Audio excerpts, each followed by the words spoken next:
Veuillez vous asseoir.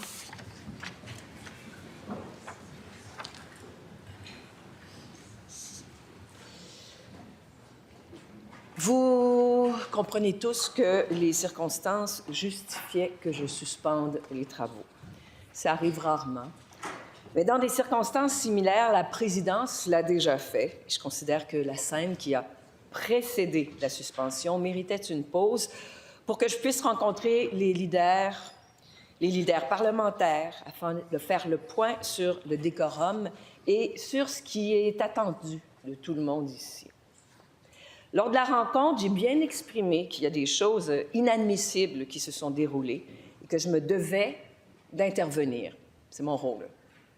À l'issue de la rencontre, je considère avoir obtenu des engagements à l'égard du respect des règles que tout le monde connaît et qui visent à la fois le respect de chacun et le respect du décorum. Dans les circonstances, de part et d'autre, les agissements ont été inacceptables tant pour les propos tenus par la chef du deuxième groupe d'opposition que pour les applaudissements initiés par le leader du gouvernement.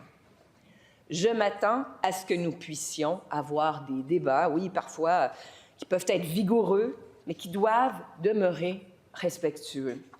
Je ne tolère pas les insultes ni les manifestations bruyantes qui empêchent le déroulement de nos travaux. C'est dans ce contexte que nous allons reprendre la période des questions et je m'attends à ce que tout le monde respecte notre règlement. Alors, en question principale, je reconnais maintenant le député de Taschereau. La parole est à vous. Merci, Madame la Présidente. En janvier, la ministre de l'Habitation nous disait « Marteler le 5,9 % de hausse de loyer, c'est une fiction. Ce n'est pas tout le monde qui va avoir une augmentation telle que l'exemple proposé. » La ministre avait raison, ce n'est pas tout le monde qui a eu une augmentation de 5,9 %. Il y en a beaucoup qui en ont eu des pires que ça, pour qui la hausse est loin d'être fictive. Je vais lui parler d'Anaïs, qui est présente aujourd'hui, qui habite au centre-ville de Québec, qui est dans les tribunes. Si elle a accepté de venir, c'est qu'elle a plus peur des représailles de son propriétaire parce qu'elle va déménager en juillet.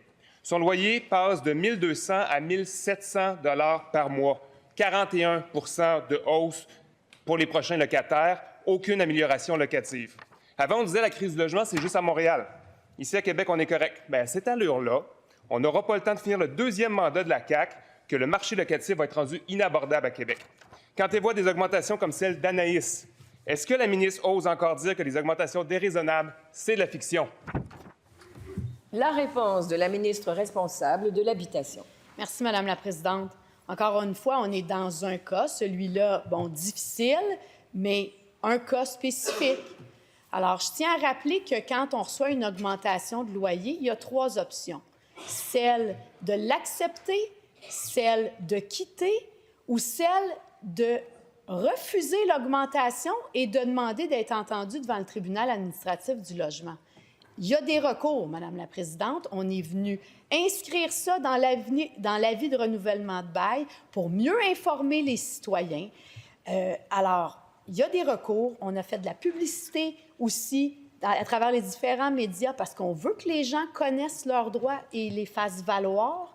Donc, je pense qu'il y a beaucoup de choses qui sont faites pour que les gens puissent se faire accompagner là-dedans et que les augmentations soient raisonnables et respectent les critères qu'on s'est donnés.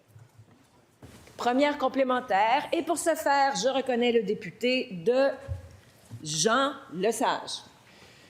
Merci beaucoup, Madame la Présidente. On a aussi Jean-Samuel de Limoilou qui est avec nous aujourd'hui et qui aimerait bien faire comprendre à la ministre qu'une augmentation de 22 % cette année, ce n'est pas fictif, c'est ça qu'il a reçu.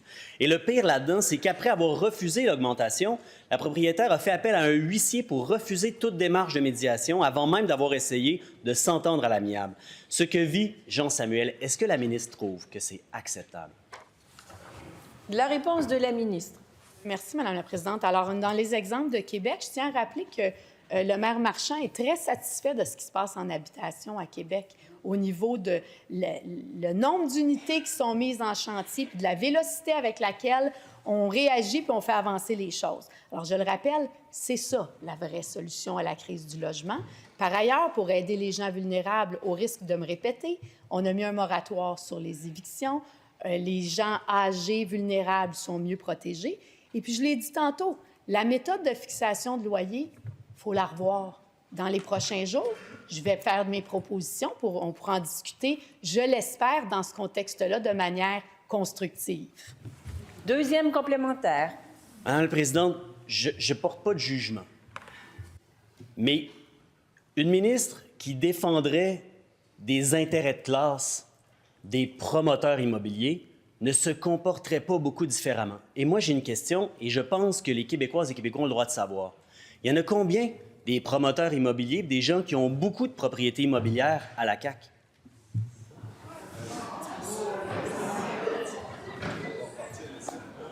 Monsieur le leader au règlement, monsieur le leader du gouvernement, quel est votre appel au règlement, je vous prie? Quel est votre appel au règlement? 5, Madame la Présidente, attaquer la conduite d'un député. Est-ce que, Madame la Présidente, c'est le député de Jean Lesage qui fait le procès du patrimoine de chacun de ses collègues? J'aimerais ça savoir, dans le fond. Je me lève, monsieur le leader, je vous remercie. Je suis debout, merci. Je vais trancher, monsieur le leader du deuxième groupe. Je vous demande de faire attention. Comme formulation, c'est très tendancieux. Ça laisse sous-entendre qu'il y a des intentions également. Je vous demande de faire attention à vos formulations. La réponse. Madame la Présidente, j'aimerais ça que le député Jean Lesage ainsi que l'ensemble de ses collègues, notamment le député de Maurice Richard, c'est vrai, qui avait dit qu'elle allait renoncer à leur augmentation de salaire, puis qu'elle allait donner ça à des organismes communautaires, puis que finalement, ils n'ont pas suivi leur engagement. Comment ça se fait, Madame la Présidente, que les députés de Québec solidaire disent quelque chose au public, disent quelque chose au peuple, puis après ça, ils font complètement le contraire quand c'est leurs intérêts financiers, leurs intérêts personnels, Madame la Présidente? Comment ça se fait que c'est toujours bon de garocher de la boue sur les collègues, Madame la Présidente? Bon, je suis debout. Oui, monsieur le leader du deuxième groupe, je vais vous entendre, mais aussi je vais vous rappeler que je viens de me prononcer sur les motifs pour lesquels il y a eu une suspension. Je vous demande d'être respectueux les uns avec les autres et ne pas imputer de motifs indignes et ne pas laisser entendre des choses, ne pas faire indirectement ce que vous ne pouvez pas faire directement. Quel est votre appel au règlement? Exactement, Mme la Présidente, ce que je vous demande de faire à l'égard du leader du gouvernement, 35-5, il fait la même chose qu'il reprochait il y a quelques instants. Bien, c'est ça. C'est ce qui arrive quand on... Non, monsieur le leader, rassoyez-vous, je vous en prie. Merci.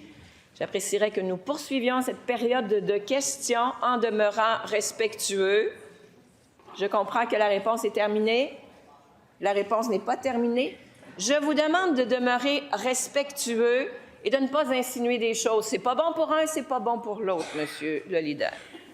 Alors, Madame la Présidente, on demande aux collègues du Zemmour d'opposition de déposer le rapport de leurs dons qu'ils ont effectués avec leur augmentation salariale ici, en cette Assemblée, en cette Chambre, pour constater s'ils ont ou non tenu leur parole aux yeux du peuple québécois.